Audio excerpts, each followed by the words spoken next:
Want to welcome you to the Play Sheet Sports Podcast. I'm your host, Tyler Jackson, the publisher and editor of PlaySheetSports.com. We've got a great episode today brought to you by the folks at Raynell Medical Center and Princeton Healthcare Center. At Raynell Medical Center, they serve portions of Fayette, Greenbrier, Nicholas, and Summers County, offering an array of health-based community outreach and health education services. Make sure to check out their offerings at communityhealthcenter.net. Once again, that is communityhealthcenter.net. And for the folks at Princeton Healthcare Center, they offer the highest quality care in the senior living environment that is both warm, comfortable, and friendly as well. Make sure to check them out at phcconline.org. Once again, that's Princeton Healthcare Center. You can find them at phcconline.org. On this episode of the Play Sheet Sports Podcast, I am joined by the girls basketball head coaches of James Monroe, that's Angie Mann, and Wyoming East, Ryan Davidson. The two coaches will face off on Tuesday night in the state tournament as the 4-5 seed, and they were kind enough to join me for this episode and talk about their plights to this point, as well as the matchup and some of their favorite state tournament memories. We'll go ahead and get to that right now, but first, a word from our sponsors.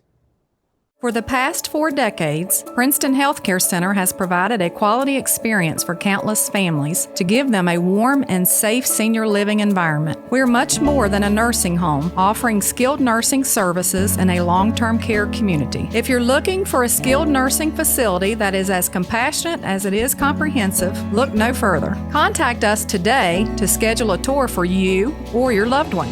Princeton Healthcare Center, a commitment to caring.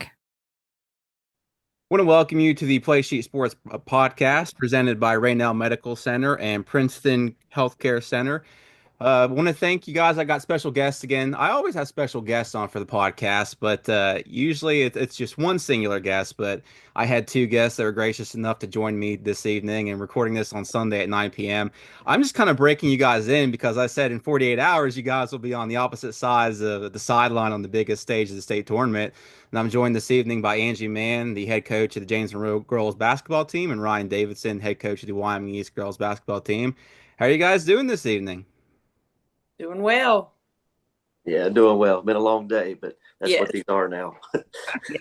We were just talking here a little bit before we hit record, but you guys said you had both went up to Parkersburg this morning on Sunday, and it was it's always an interesting experience. It's a long drive from this part of the state, but yeah, as you mentioned, Ryan, that's one of the meetings you'd rather be in. It's always nice to be making that drive, and I just kind of want to hop into a few things. You guys will play as the 4-5 matchup, and that 4-5 matchup at the 9 p.m. slot. It's always usually a good one. It's a classic one. Angie, you were in a classic one last year with St. Joe in that exact 4-5 matchup in single A. Right. But you guys have a lot of experience here, so I kind of want to start off with what's it feel like as a coach to really get back here? Obviously, this is always the goal whenever you start the season, and you guys have been extremely successful. I want to start off with you, Angie, but just just a feeling of finally achieving it and accomplishing it, because neither of these games are, it's not a given to get here, and both you guys played extremely tough regional games to get to this point. Oh, I agree. We played a tight match in Summers County.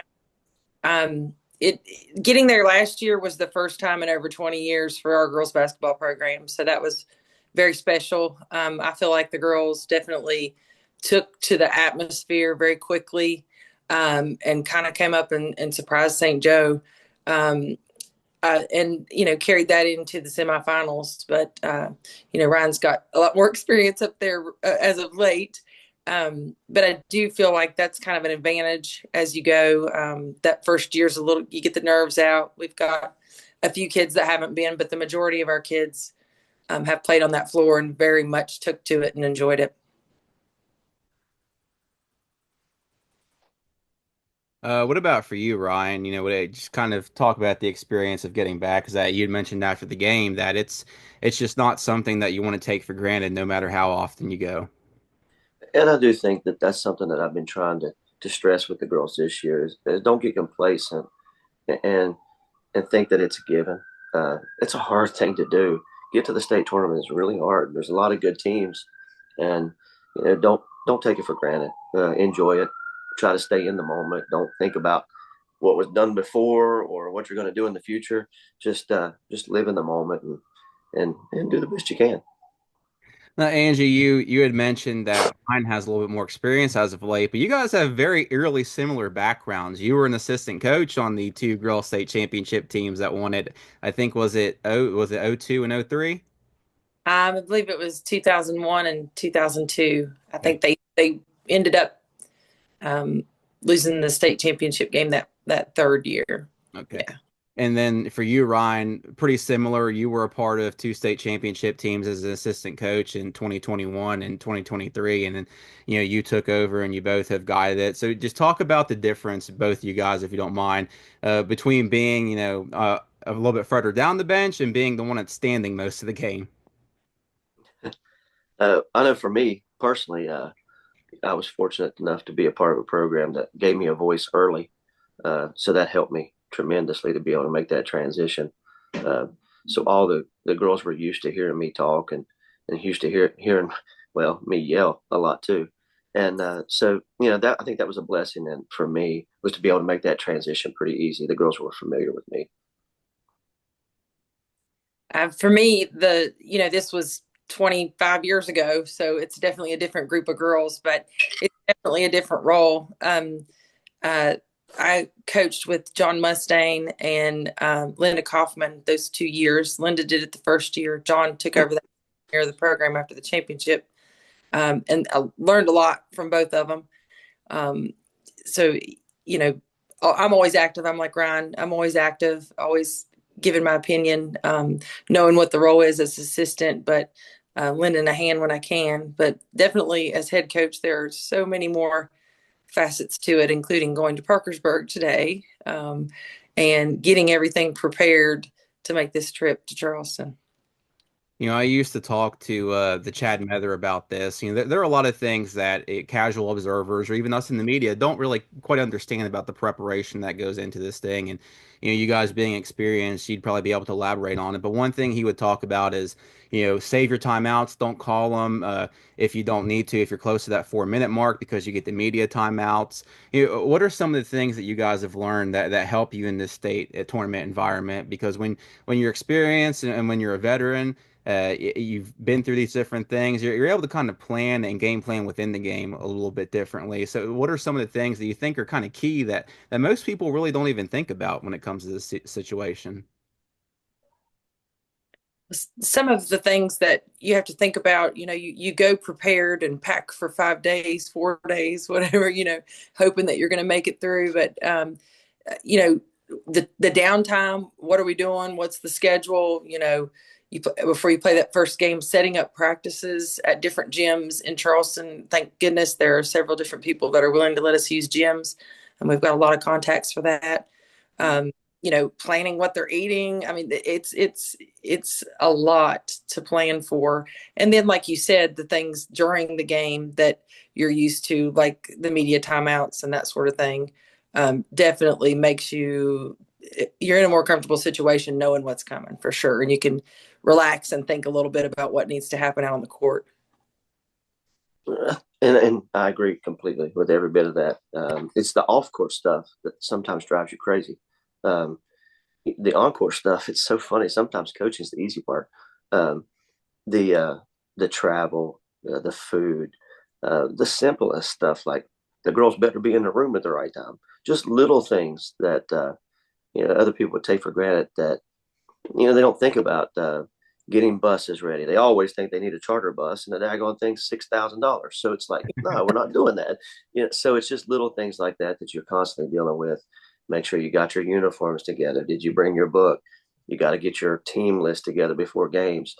So you got to have assistants that you trust and know that can handle a lot of those things without you having to micromanage everything. So there's a lot to it. It's worth it, but you sleep well when the whole thing's over. For sure. I agree. You guys, we talk about this venue in my background. It does things to kids. It's very impactful. When the lights are brightest, things can change a little bit. but your programs haven't had much of an issue with that. Angie, I go back to last year when you guys played St. Joe. First time in 20 years with the kids, you get off to a 20-5 lead and you hold them off. I think in a one possession game to win that, and the kids just never really looked shell shocked. And then Ryan, obviously, the success that Wyoming East has had over the last couple of years. How do you kind of get the kids acquainted or prepared for this sort of situation and just remind them at the end of the day, it's just basketball. The goals are still the same size. You're still trying to shoot theoretically from the same distance if you're not fooled by the 5 3-point lines that are out there. But how do you kind of get the kids ready and get them settled down? To kind of realize, hey, it's really not that different. It just looks different, but it really isn't different. I do think that's difficult, and we talk about it quite a bit. That don't let the moment be bigger than what you've done to get there. And that's easy to say, which is when they run out there. I mean, it's a big venue, um, but to just play. I mean, you've earned the right to be there. You're good enough to be there, and you're good enough to win. So don't let the other stuff outside affect you. It's just about playing basketball. It's that whole Hoosier thing where you measure the rims and everything's the same. Um, but everybody's going to be anxious at the beginning. And if you're lucky as a fan, you might get a souvenir because one of us might throw you a basketball. But you just try to get through those things and weather it early. And then usually after you take that first shot or you get knocked down the first time, everything's just playing basketball at that point.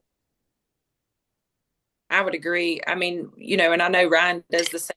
We've played in quite a few tournaments in bigger venues that have, I think, helped her prepare as well.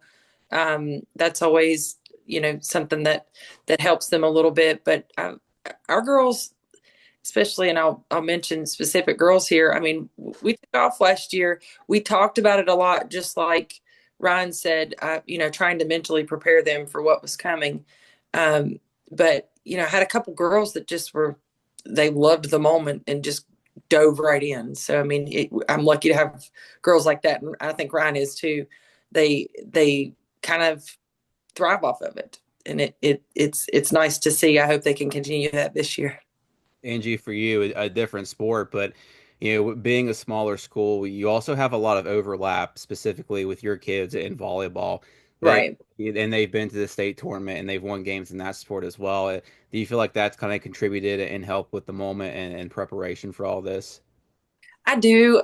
Quite a few of our girls play for the volleyball team and have for the past couple of years and made it to states. And, you know, Maggie, Maya, Ava, they all play volleyball and are used to that environment. But I'm telling you, there's nothing like the basketball environment. You go down there for volleyball and it is something and it's special, but that basketball environment's it's amped up a couple notches compared to volleyball for sure.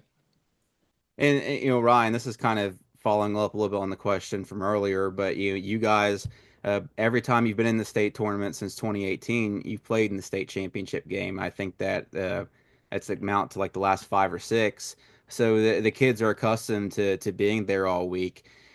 Does it make it any easier that they've kind of been with that? Because I've talked to Wayne Ryan, who both you guys are familiar with when he led Summers County, and theirs was a very strictly a business trip. He didn't even let the parents know what hotel they were staying in with the way they planned the itinerary.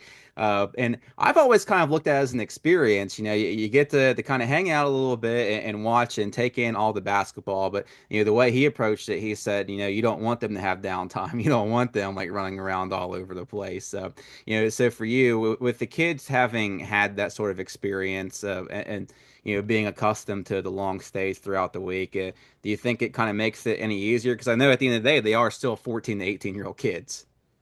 Uh, I think that it's different this year. Last year we played the three straight days, and you were so busy at that point you didn't have time to do anything else really.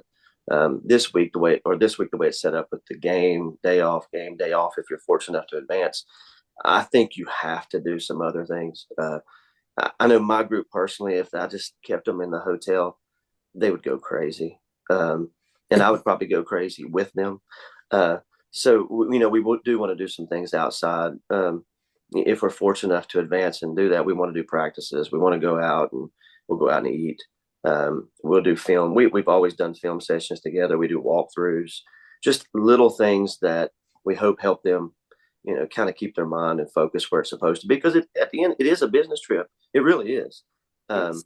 But at the end of the day, it's an experience, and you want them to enjoy the experience.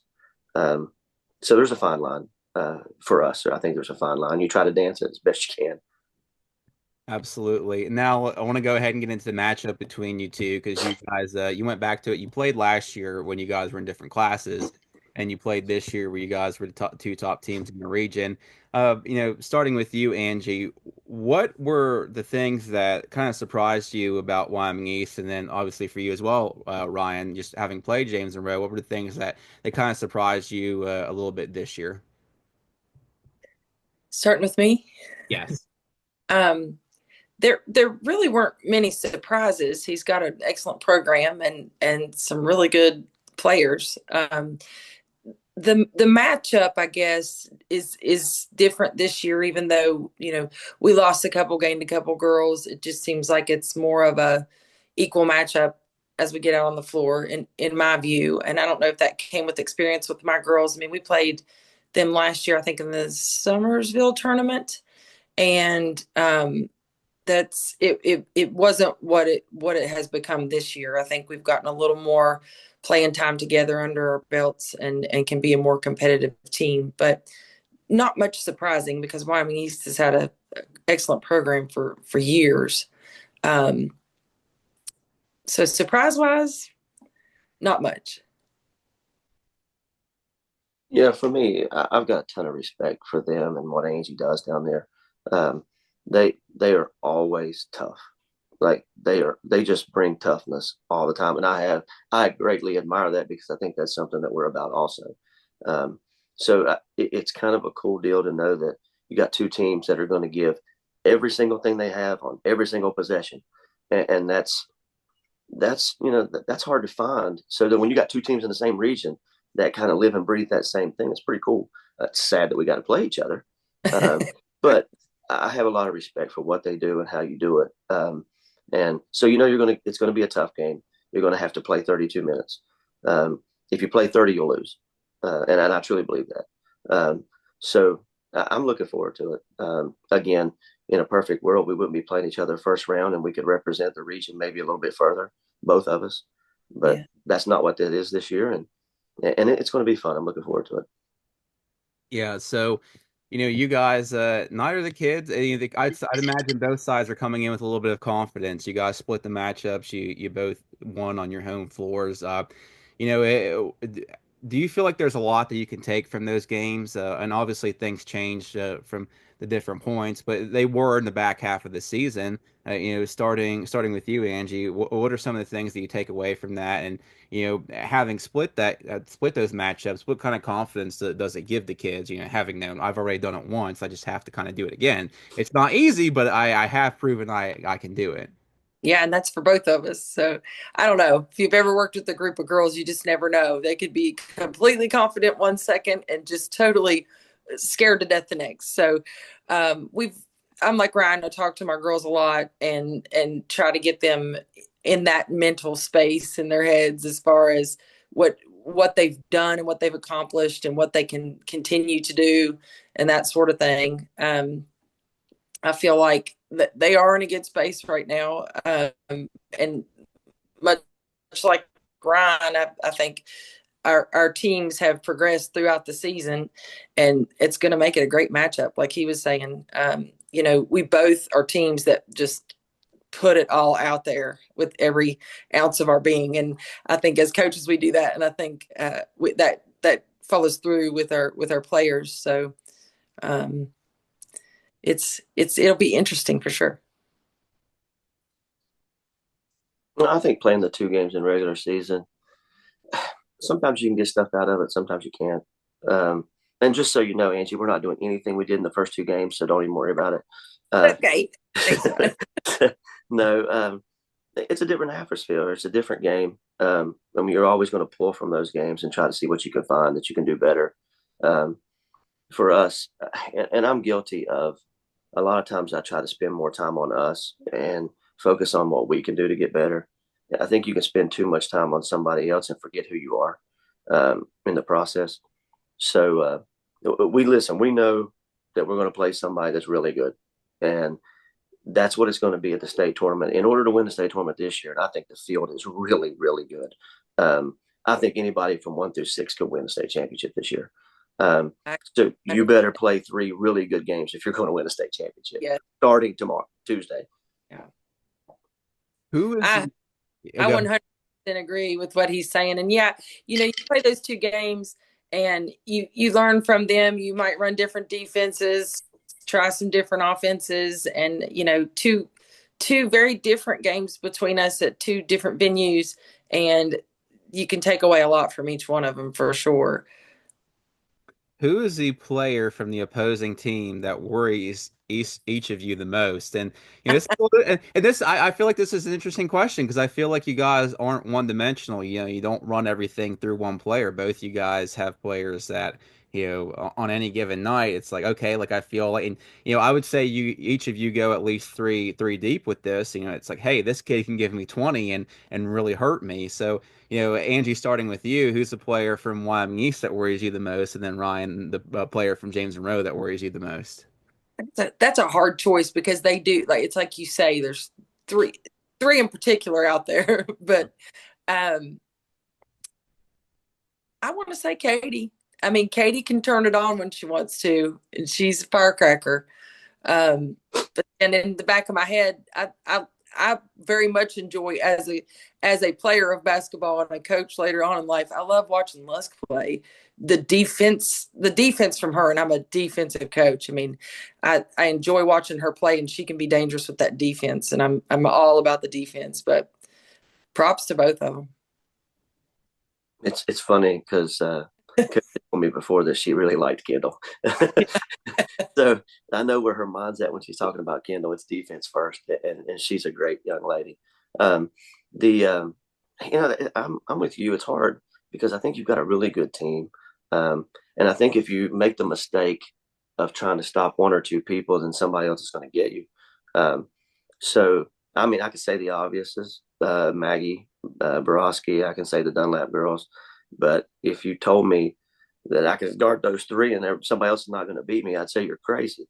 That's a tough one. I really just like her team a lot. And I think if we don't do our best to stop everybody, then somebody else will beat us. And that's the best way that I can really put it. You guys have both been around the girls' game for a while. Angie, like I said, you coached on those teams in the early 2000s that won titles, and Ryan, you had a daughter that's come up through the ranks and had a very successful high school and college career. How have you kind of seen this event, the girls' state tournament, really evolve, and just the sport overall? Because I feel like it's just better than it's ever been. The players are more skilled, and it's a lot different than what they were whenever even I was in high school. 10, 13 years ago. Well, yeah, I guess about 13 years ago now. So it just seems to have evolved. I look at players like, for example, for Maya, you probably wouldn't see a kid that's almost 6 foot that's able to play point guard a girl. Years ago they would have just been a kid that's stuck in the middle. And then Ryan, obviously, you have some extremely skilled players like Katie. I would say as a ball handler and just as a skilled player is she has better basketball skills than a lot of boys basketball players that I see. So just how have you guys noticed the game evolved, especially as a venue seems to be more packed when it comes to the girls' state tournament? I think the skill level has increased dramatically. Um, just girls work on their game now. I think, and just from my experience in the last 10, 15 years of what I've seen, even at Wyoming East, you used to see the boys team, they were in there all the time, and they still are. But girls came in, every so often, and they were working on their skills. Now there's girls working out year round. So their skills have improved. The game has gotten better. It's gotten faster, and that helps. So yeah, the skill level is tremendously increased. And then let's face it, as long as you got people like Caitlin Clark and those people leading the charge on TV, well, you got young girls now watching that and watching these high school girls and like, yeah, I want to be a part of that. So I think that it's grown itself. I think so too. I played in the early '90s on the state tournament floor with Athens. I went to Athens High School, and it was intense then. and there was a lot of skill out there thinking back. But through the years, I agree with Ryan. I mean, these girls can do things. You see these girls, Euro stepping and doing these different things that typically think of only men being able to do or boys being able to do. And like he said, we have girls now that are willing to put in the time, and honestly, right when season's over, they're going to play somewhere else. So but one thing I will say about the state tournament is, one thing that hasn't changed is it's just in West Virginia, it's such a phenomenal thing. I've coached in Virginia as well, and there's nothing like it. And kudos to Wayne and Dave Price, all of them, for getting the tournament together. And of course, Wayne's been a part of it forever. But it's still that same awesome atmosphere that was there when I was a teenager. So that hasn't changed. But I agree with Ryan. The skill level with girls, I mean, they're bringing it now. I mean, I can say, in our little county, the girls and the boys have good programs, just like in Ryan's county. And, there's just as many fans at our games as there are at the boys' games, and people enjoy coming out to watch. You hit on a really good point there. Both the schools are very small, I would say. You're around the enrollment of 400-ish or so, but the programs have been really good for years. Even though James Rhodes girls program hadn't made the state tournament for 20 years, they'd still been to regional finals over the last 3 or 4 years before that. And then obviously the rich history back in the early 2000s and the teams you had to beat there. Wayne still talks about some of those matchups at Princeton Yeah. where I think he says that there at halftime that there was a game that was the score was 3-2 because James Bro wouldn't come out of his zone defense, so he just held the Yeah, ball. for a complete half, and they were both too stubborn to come out of what they were doing. It was crazy. Yeah, but I mean, like you went through those great programs because I mean, you look at later what they did, the winning streak, and I think they won 5 titles after that. So you guys have gone through a lot, but the boys and girls programs still both remain good despite the declining population. What do you think is a contributing factor to that? Well, let me just tell you, the Manns and the Dunlaps have a lot of kids, and they make up half the boys and the girls. No, you've got a lot of good players from the area that have had their own children and have worked with their own children. And realistically, yeah, I mean, you've had Kelly Mann, who stepped up to coach the boys, myself, Christina, Neil, Judy and Merv stepping up to help with the girls. Just a huge focus on it, and taking that talent and trying to nourish it and see it grow, and it's coming through for us. Throw Matt in there, Matt Savage. I mean, he's a big part of the community and coming in and coaching these boys. We're really lucky right now. We've got a lot of people who want to be involved. So I think that's a good thing, because I think some schools in some areas do not have that. So it's a tough thing if you don't have the people that have the skill set to help. I think for us, there are a lot of girls and boys in our area that need this to get out.